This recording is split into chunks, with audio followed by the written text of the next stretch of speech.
Alô você, nós estamos começando aqui mais um episódio do Arival Cast. Vocês já sabem, eu sou Arival Dias Casimiro, pastor aqui há quase 30 anos da Igreja Presbiteriana de Pinheiros. E esse é o pior podcast aqui das redes sociais. A turma assiste assim, com muita insistência. Então, muito obrigado pela sua audiência, muito obrigado por você ter compartilhado e assinado o nosso canal aí no YouTube.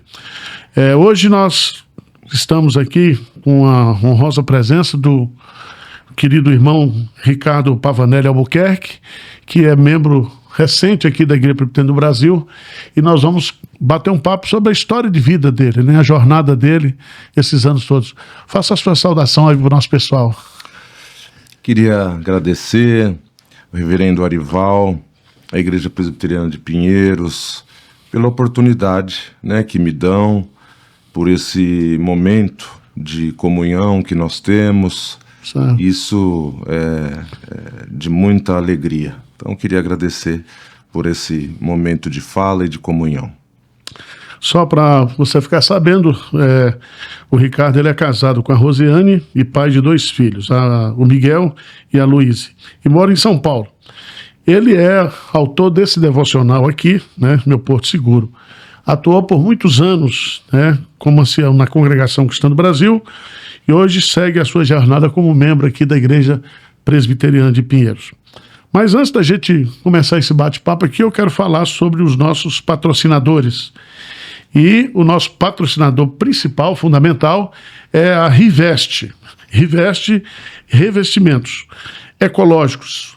Eles oferecem essas pastilhas para se colocar em parede, substituindo azulejo.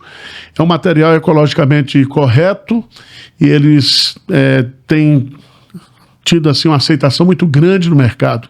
Então, se você está pretendendo reformar o seu apartamento, a sua cozinha, né, usa esse material aqui. São dezenas de tamanhos, de cores, né? Então, entra aí, por favor, no www.rivest.com.br e assista o vídeo a seguir, tá bom? Cozinha nova em um dia, quer ver? Então bora pro vídeo. A Rivest salva qualquer cozinha. E olha que essa até que tava boa, mas com as placas planas marmorizadas da Rivest, vai ficar ainda mais bonita, você vai ver. E é assim mesmo, sem quebra-quebra. É só você ir colando as placas da Rivest, uma depois da outra. E quando você precisar cortar pra fazer os ajustes, só usar uma tico-tico. Passa a cola na placa e na parede e gruda a Rivest aí pra ir transformando o ambiente sem fazer nenhuma sujeira. É fácil, rápido e limpo. Os encaixes nas laterais das placas Rivest deixam tudo muito alinhado. Ideal pra quem não quer ver aquelas coisas tudo torto na parede. Se você tem toque que nem eu, Rivest é um alívio, porque o revestimento fica retinho e uniforme. Ufa! E olha só, a exclusiva nanotecnologia utilizada pela Rivest na fabricação dos revestimentos torna as placas antifúngicas e antiaderentes. Por isso, onde tem Rivest, a limpeza fica muito mais fácil, já que impede a formação de fungos e não deixa a sujeira se fixar. E você pode ter todas as vantagens em um único dia de instalação. Um só dia, sem pedreiro, sem poeira, sem dor de cabeça com obra. É isso aí, a cozinha já tá pronta e a dona Miriam e o seu Rogério ficaram muito contentes com o resultado. Ficou ótimo o serviço. Gostamos muito. Para mais informações, entra aqui no site da Rivest ou então chama no WhatsApp pra gente passar um orçamento para você. Meu querido Ricardo Albuquerque, um prazer muito grande recebê-lo aqui. E nós vamos começar pedindo que você faça um resumozinho histórico da sua caminhada cristã. Sim. Eu sei que você foi presbiteriano na sua adolescência, né? Então, conta um pouquinho aí da sua história. Pois não. Pastor, quando nasci, a família era toda, professava fé em Jesus na igreja presbiteriana, porém minha bisavó já era presbiteriana, né? Eu faço toda aquela jornada, né, dentro da igreja, escola dominical, escola bíblica de férias. Por volta dos 10 para 11 anos de idade, eu sou batizado na igreja presbiteriana e faço a minha profissão pública de fé. Sim. E todo aquele envolvimento. Seu pai era presbítero da igreja? Exatamente. E sua mãe era organista? Minha mãe era organista. Mas qual a sua região aqui de São Paulo? É na Baixada? Eu era do interior do estado de São Paulo. Sim. A cidade se chama Ilha Solteira. A Ilha Solteira aqui, né? No Vale da Ribeira aqui. Não. Não? Lá na divisa com Mato Grosso Isso, do Sul. isso. Isso. atravessa uma usina hidrelétrica, já é o Mato Sei. Grosso do Sul. Sei. Então, fui nascido lá. A Igreja Presbiteriana do Brasil, de Ilha Solteira, é no mesmo lugar.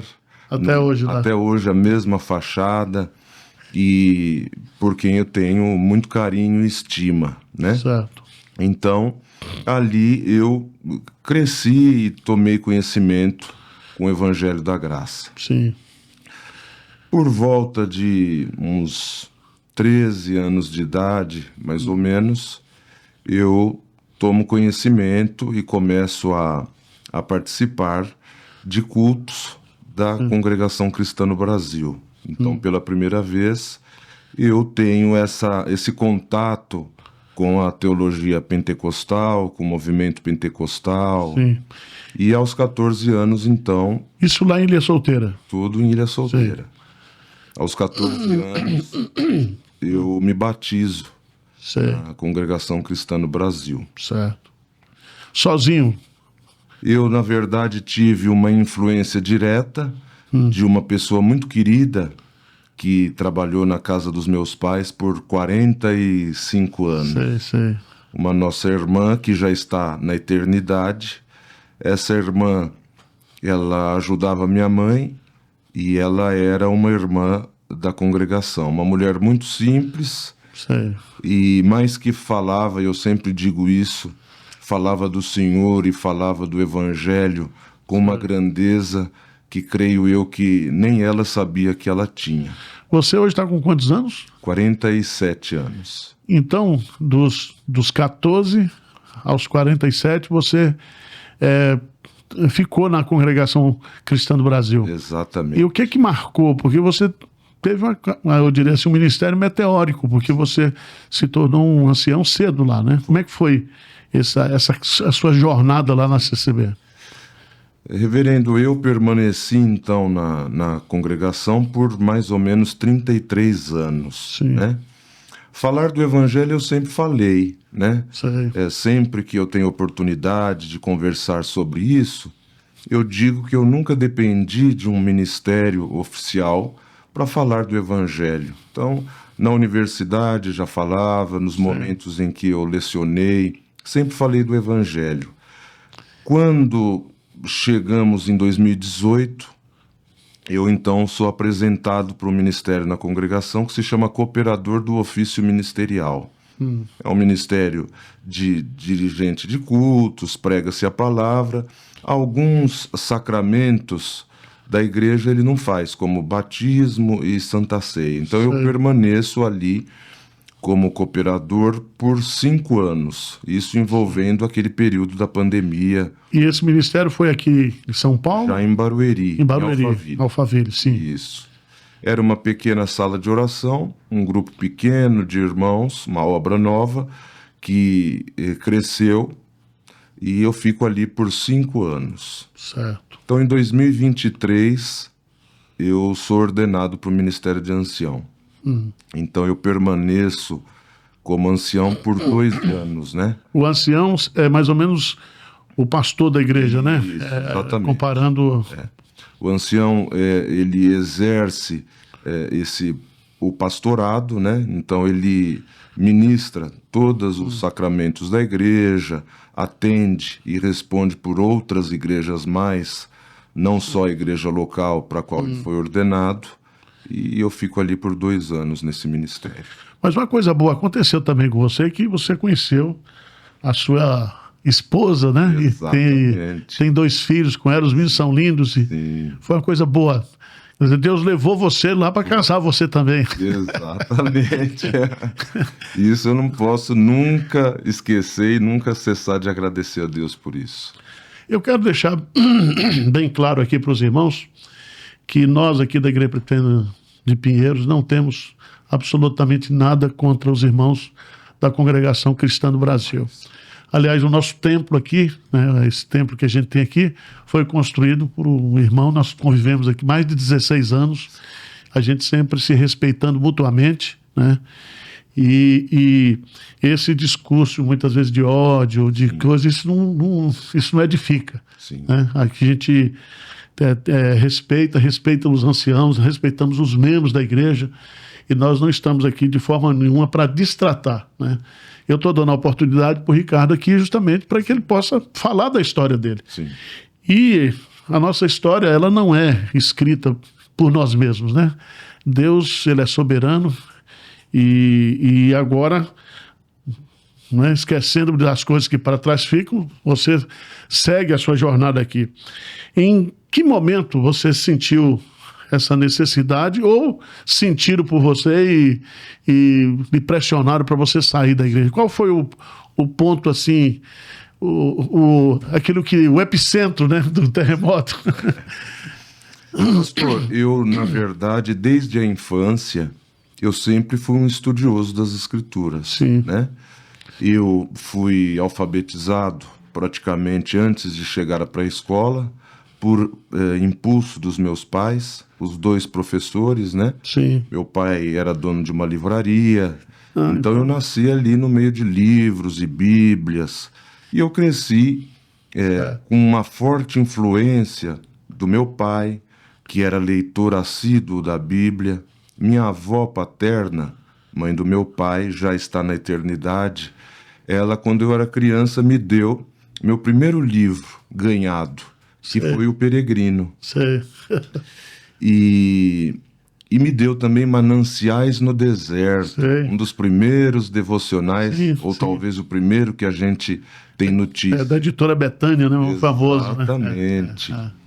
Então eu sempre fui muito influenciado, né? Então eu sempre estudei muito a Bíblia e lia, né? A primeira vez que eu fiz a leitura dos 66 livros do cânon sagrado da Bíblia foi aos 12 anos. E desde então eu sigo, né, nessa rotina, que é uma rotina espiritual. Certo. Quando eu chego à congregação, eles tinham e têm uma outra perspectiva, Sim. não é? E, porém, eu trazia isso comigo de berço, né? Certo. De nascido. Então, eu sempre continuei estudando. Então, para mim, o poder de Deus e conhecimento bíblico não se opõem. Certo. Quando Jesus dizia sobre conhecer as Escrituras e o poder de Deus, esse binômio, eu acho que a gente deve levar para a vida. Então, eu nunca entendi Certo. que teologia esfria o crente. Pelo contrário, né? Certo. Eu creio que são 2 pilares fundamentais e que se sustentam. São 2 asas de um mesmo pássaro, né? Que você voa ali, né? Exatamente. Então eu não preciso escolher um ou outro. Certo. Né? Então, o que eu sempre pensei e o que a minha esposa sempre repete, né?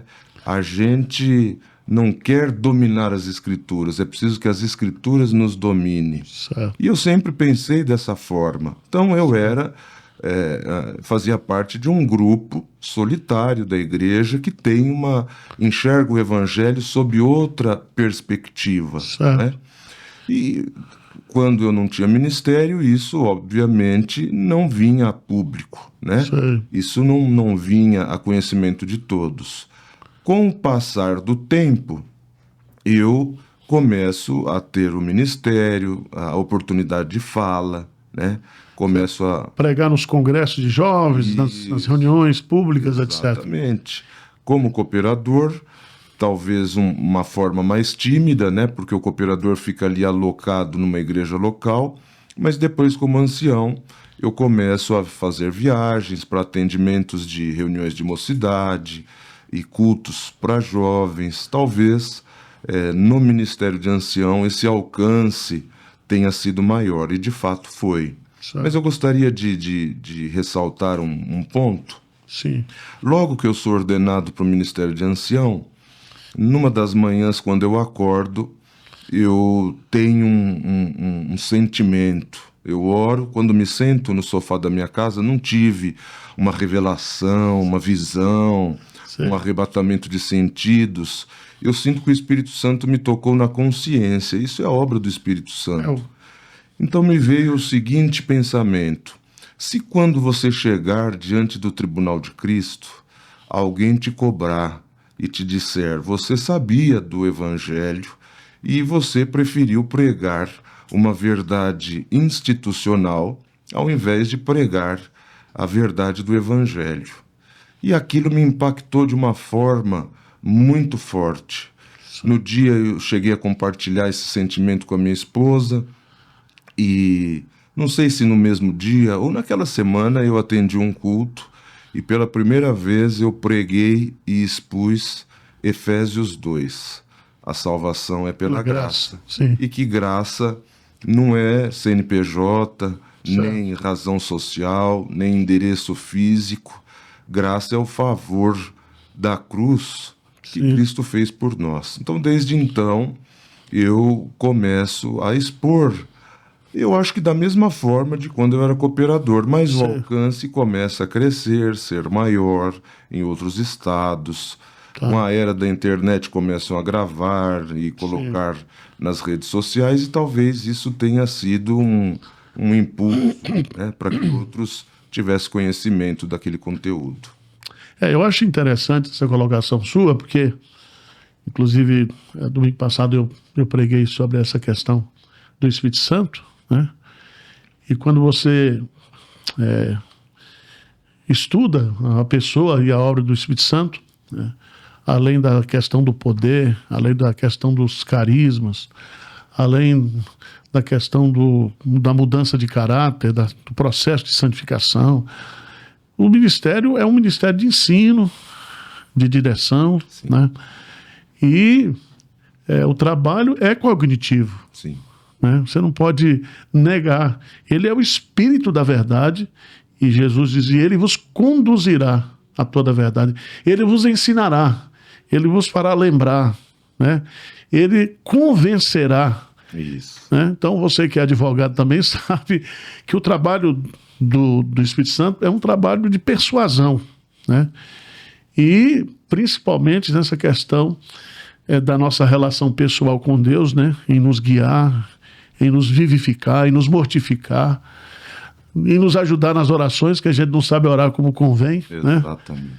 Então eu creio que essa discussão entre pentecostal, reformado, né? Ela tem um âmbito histórico, né? Porque as denominações ela têm as suas origens, né? E o que está acontecendo com você agora, eu entendo é que você está retornando às suas origens. Sim. Não com o intuito de ofender a denominação que você serviu, respeitando os irmãos, né? Agradecido a Deus por esse tempo que você passou lá. Não sei se eu estou botando palavras na sua boca, mas a minha impressão, desde quando nós começamos a conversar e a Igreja Presbiteriana lhe acolheu aqui, né? Eu não vejo muito essa. E eu acho alguém que tem o Espírito Santo, né? Que é selado, penhorado, batizado, possuído pelo Espírito Santo, não usar as Escrituras, não ensinar as Escrituras. Exatamente. Não tem como, né? Não tem como. Quando você tem o Pentecostes lá em Atos 2, o Espírito Santo vem e a primeira coisa que ele gera na igreja é uma pregação expositiva. Completamente. Da vida de Jesus, né? Ele conta os fatos. E pregar o evangelho é pregar os fatos históricos conforme as Escrituras, como tem lá em 1 Coríntios capítulo 15. Mas agora, vamos... essa sua saída, ela não está sendo muito compreendida por algumas pessoas, principalmente depois que você publicou, né? Sim. O crime desse devocional aqui, né? Esse devocional, né? Meu Porto Seguro, um devocional. Eu li o devocional.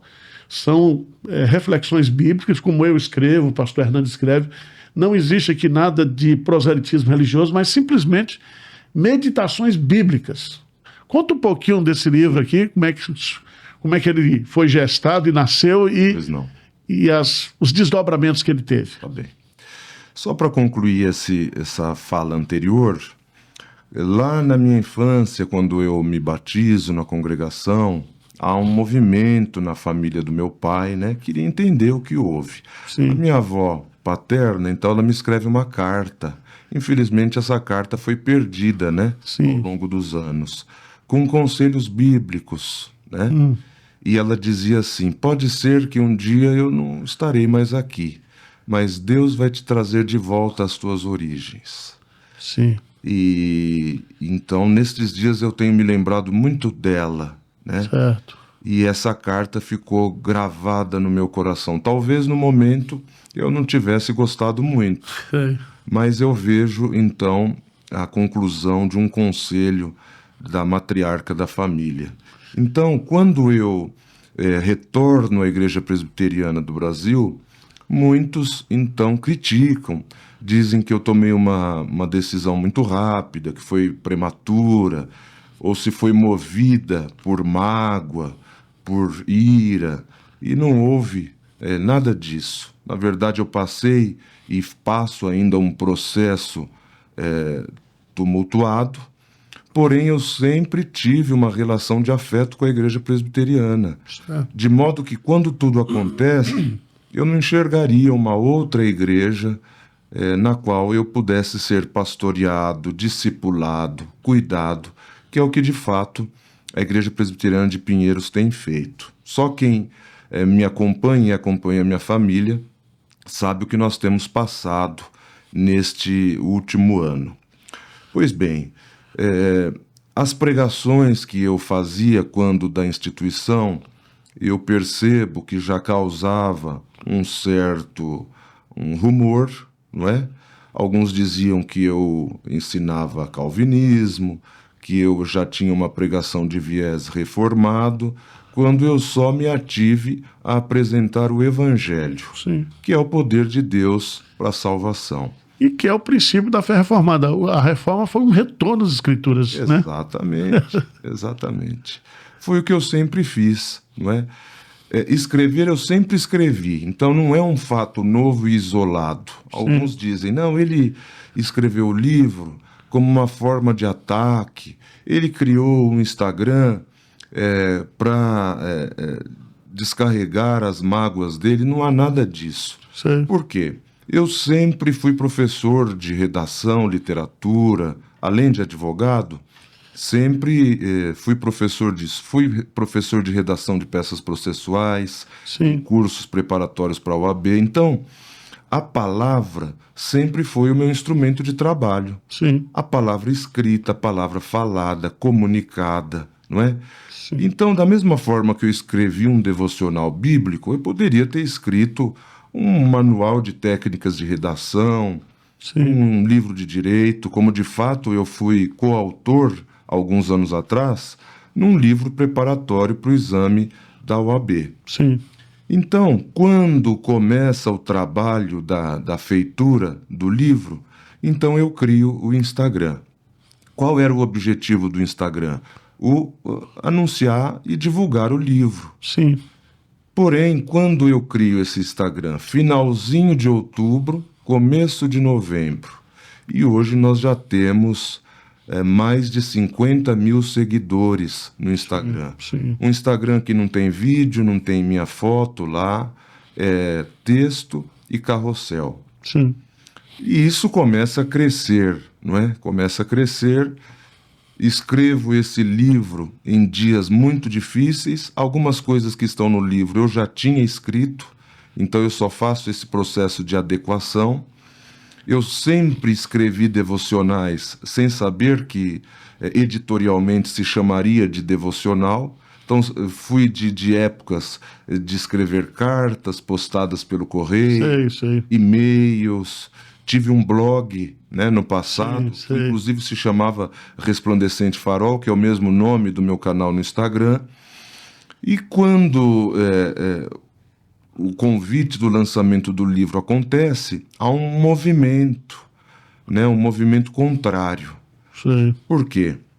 Porque uma ala da igreja, uma ala radical da igreja, entende que um irmão que tenha ministério na igreja, ele não pode se comunicar por redes sociais. Eles entendem que existe um código de ética, um código de conduta da instituição que dispõe que irmãos do ministério não podem, por exemplo, participar de lives. Porém, desde a pandemia, a live é um instrumento de comunicação, não é? Sim. Hoje muitas empresas trabalham na modalidade telepresencial através de lives, Sim, sim. né? Reuniões são feitas através de live. O próprio culto online da CCB, ele é feito através de live. Porém, existe este código de ética. Sim. Então criou-se um parecer de um grupo de anciães que entendeu que eu não reunia mais condições de exercer o ministério de ancião. Por quê? Porque, segundo eles, eu havia escrito um livro que estava envolvido em muita polêmica e que neste livro eu critico de alguma forma a instituição, o que é uma inverdade, porque sequer eu cito o nome da instituição nesse livro. Este livro é basicamente a Bíblia e o Evangelho e reflexões Sim, sim. à luz da Bíblia. Eu tenho vários devocionais.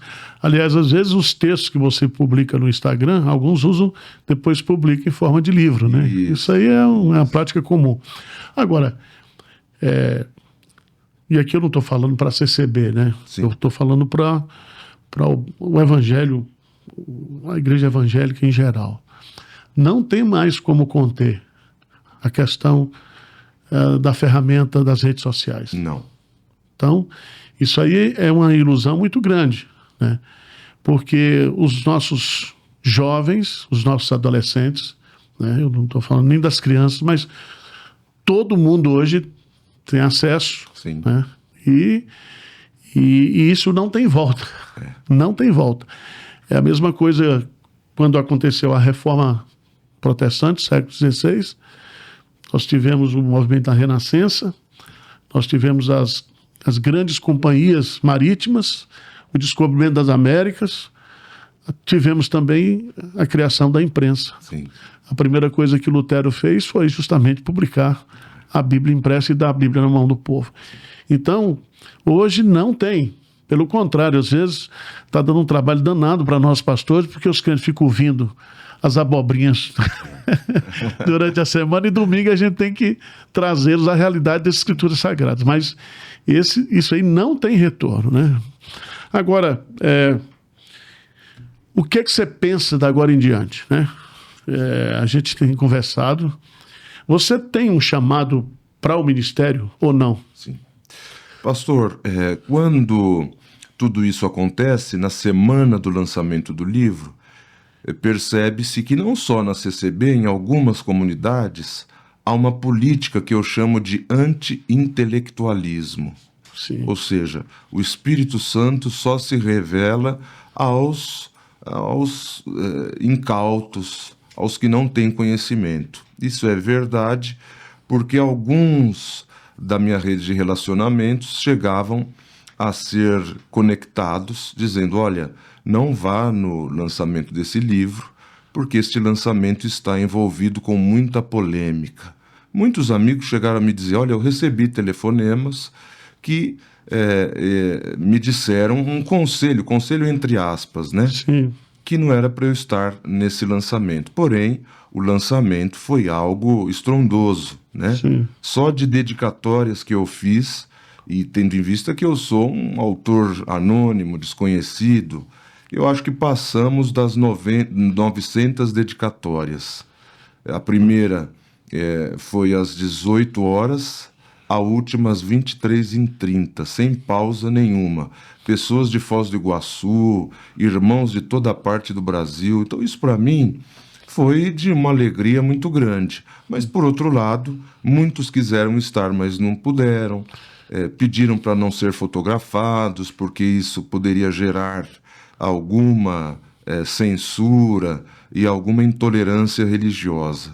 Sim. Então esta cultura do anti-intelectualismo, ela é muito forte, não é? Sim. E uma das outras coisas que disseram é que eu falo de teologia no Instagram, e de fato falo, e que eu defendo a teologia e o estudo bíblico, e de fato defendo. Então os três apontamentos são de fato válidos. Quando tudo isso acontece e eu percebo esse movimento, então eu não sou destituído, muito embora se diga isso. houve sim este parecer, mas eu me antecipo e eu renuncio ao Ministério de Ancião. Sim. E eu deixo, então, oficialmente a Congregação Cristã no Brasil depois de 33 anos. Então a decisão foi sua Foi minha. a partir desse convencimento seu. Exatamente. Sim. Foi minha. Eu já não estava de acordo com algumas diretrizes da igreja essa que eu respeito, como o senhor Sim. bem ponderou, amo. Muitos irmãos que fazem parte da congregação são irmãos da minha confiança, da minha comunhão. A família da minha esposa, que é a minha família porque eu perdi meu pai e minha mãe, já faleceram. Então hoje o meu sogro é meu pai e minha sogra é minha mãe, que sempre me acolheram e me abraçaram com genuíno amor. Então eu não posso dizer e jogar tudo fora, dizer que nada me aproveitou. Sim, sim. Pelo contrário, eu vivi momentos inúmeros de muita comunhão, porém eu creio e cheguei a essa conclusão que a minha missão ali naquela comunidade chegou ao fim. Certo. Então, eu creio que o Espírito de Deus me traz para a Igreja Presbiteriana do Brasil, especialmente aqui em Pinheiros. Cheguei aqui muito ferido, fui abraçado pelo Senhor, fui abraçado pelos demais pastores, e eu sinto, de fato, este chamado. Sempre busquei ocasiões para falar do Senhor, para falar do Evangelho, e faço isso, minha esposa sabe, os meus amigos conhecem o meu viver. Sempre escrevi cartas, inclusive para pessoas desconhecidas, falando do Evangelho do Reino, pessoas que eu nem sabia quem eram e que estas cartas chegaram até eles e de alguma forma eles foram impactados pelo reino dos céus. Amém, amém. Gente, você que está nos assistindo aí, né? Inscreva aí no nosso canal, curte, compartilhe os episódios, né?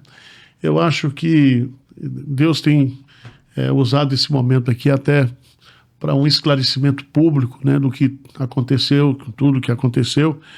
E agora a vida que segue, né? Eu gosto sempre de dizer isso, vida que segue.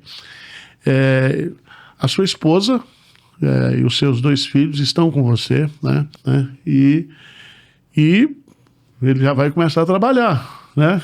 Ele está aí sendo tratado, curado, e eu peço, inclusive, a esses irmãos que têm essa atitude de agressividade, para não fazer isso, né? Eu acho que a coisa já está definida, né? Há um respeito mútuo, há uma consideração mútua, então o que a gente tem que fazer agora é cada um continuar o seu ministério. E um dia nós vamos prestar contas a Deus daquilo que nós pregamos, ensinamos, vivemos e testemunhamos. Daqui para frente, o que você está pensando?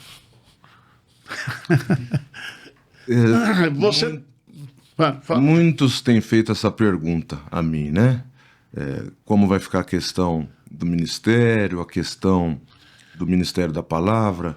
Eu quero avançar no reino, né? Eu tenho muitas ideias, certo. Quero me preparar também na questão teológica, de seminário, e quero exercer esse Ministério da Palavra cada dia mais. O dom do ensino você já tem, né? Então, nós vamos aproveitá-lo aqui na igreja, né? Nessa área de discipulado, de pregação, de ensino. Também a esposa dele. Os meninos são músicos, né? Já vão entrar na orquestra, então...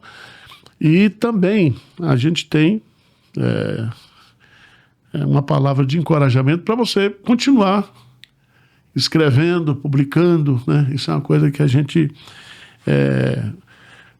quer que você continue fazendo, né? Essa questão aí do chamado e a questão do encaminhamento para o presbitério, depois para o seminário, ou já avaliar o que você já estudou, isso é uma coisa que vai acontecer naturalmente, né? Eu queria saber também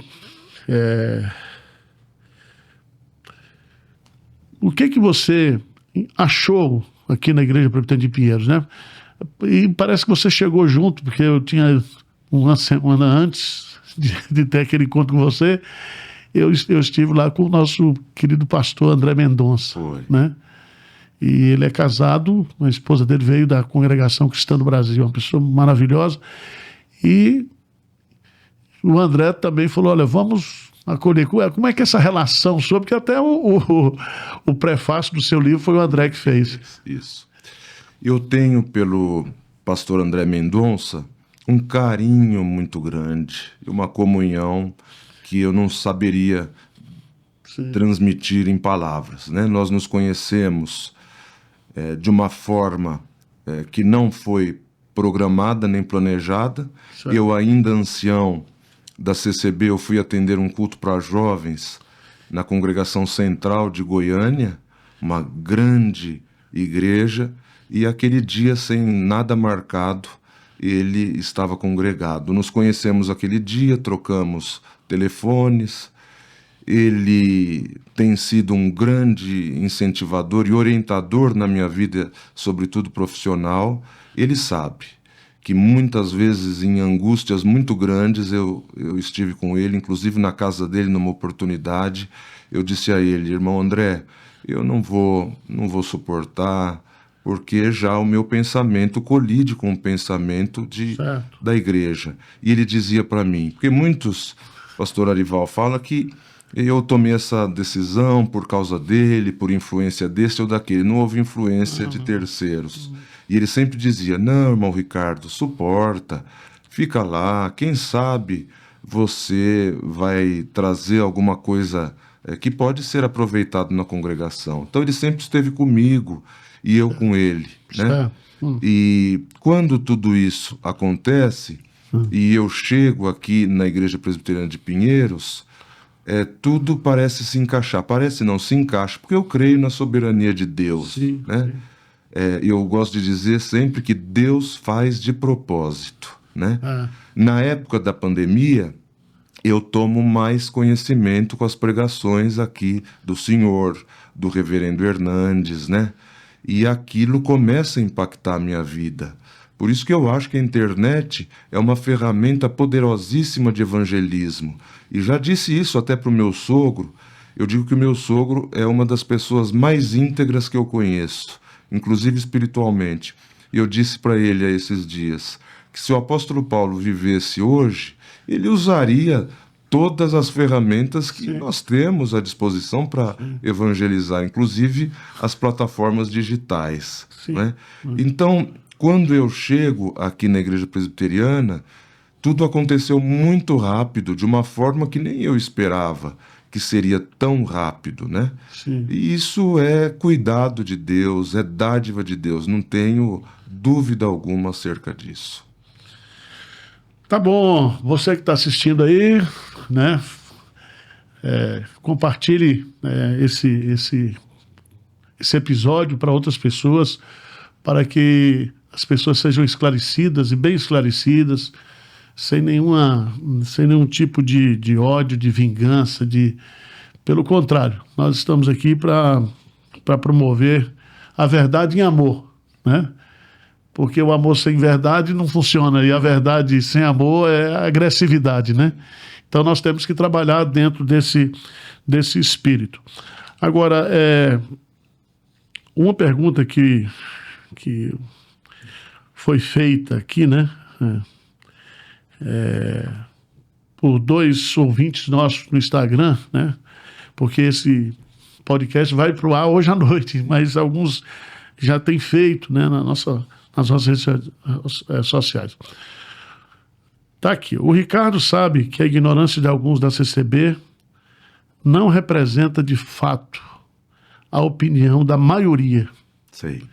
Que o considera e o ama. Sim. Assim como o pastor e os nossos irmãos da PIB, da Primeira Igreja Batista, deve ser isso, né? Sim. Então, você sente isso, Ricardo? Pastor, eu tenho recebido inúmeras mensagens de carinho, de afeto, de amor de irmãos da congregação. Sim. Pelo Instagram eu não dou mais conta de responder, de interagir.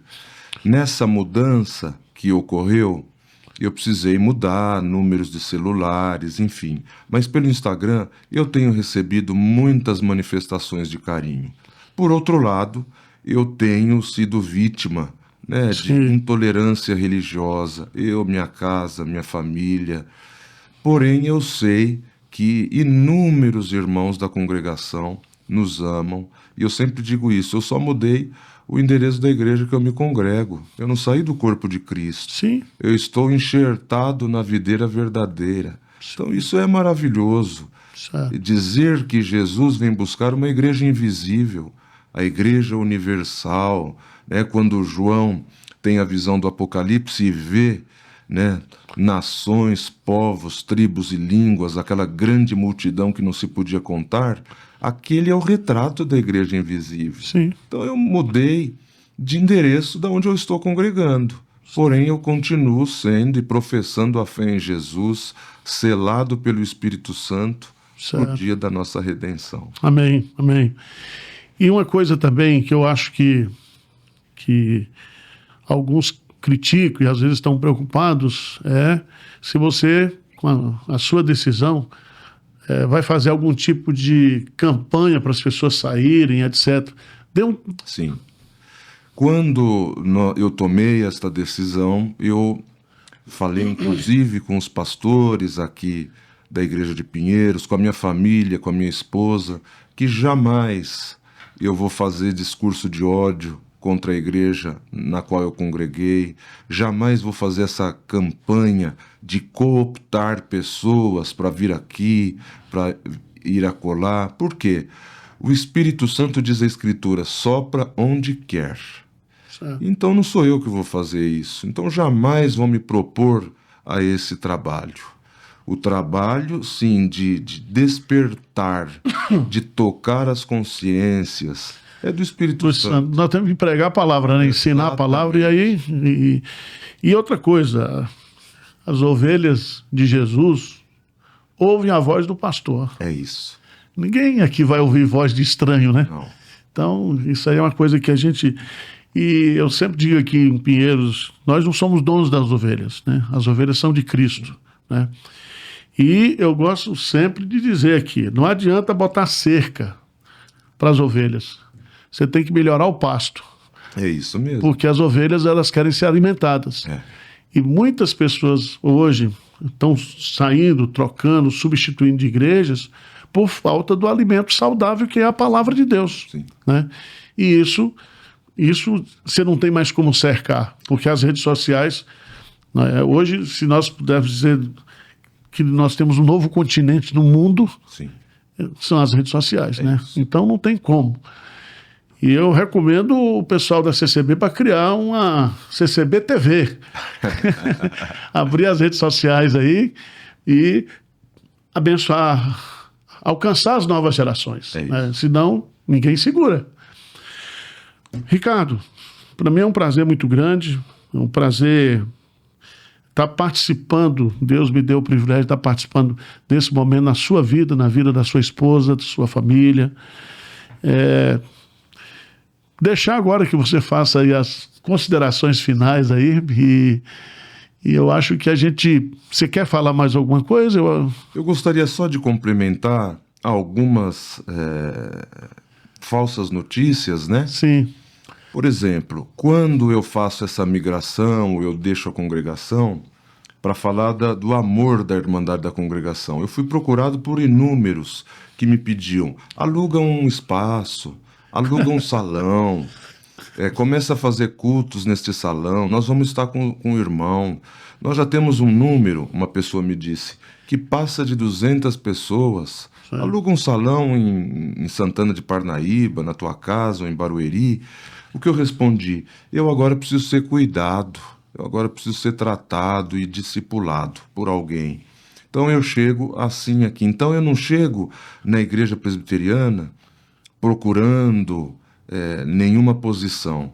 Então chegaram a dizer que eu tinha sido contratado, que eu estava ganhando dinheiro, salário, o que é tudo uma falácia, sim, não é? sim. São conjecturas criadas e que magoam, entristecem o coração. Então eu chego na Igreja Presbiteriana de Pinheiros sem nenhuma diferença de outro membro algum.